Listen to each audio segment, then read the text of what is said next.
Hi friends, మీరు చూస్తున్నారు Pulivendula శుక్ YouTube channel. ఈ బుద్ధ అరటిలో అయితే ఇది చాలా గడ్డి ఎక్కువ ఉందన్నమాట.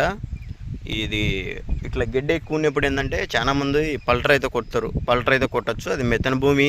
తర్వాత వచ్చేసి నెమ్ము ఆరిన తర్వాత అయితే పల్టర్ కొట్టచ్చు. నెమ్ములో ఉన్నప్పుడు అయితే పల్టర్ కొట్టకూడదు, ఎందుకంటే భూమి బండ తిన్న తయారవుతుంది.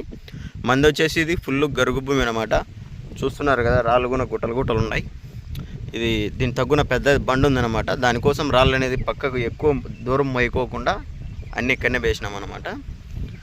అసలు ఏంటంటే మనకు సేద్యం ఇంత గడ్డి ఉన్నప్పుడు ఏ విధంగా చేసుకోవాలి ఈజీగా. ఇట్లా గడ్డి ఉన్నప్పుడు డైరెక్ట్ గుంటగా వేస్తే రాదు, దీంట్లో అయితే దుద్దకొస్తుంది. ఎక్కువ గడ్డి ఉన్నప్పుడు ఇదైతే దుద్దకొస్తుంది, ఎందుకంటే బ్లేడ్ అనేది లోపలికి దిగనేది పలుగును.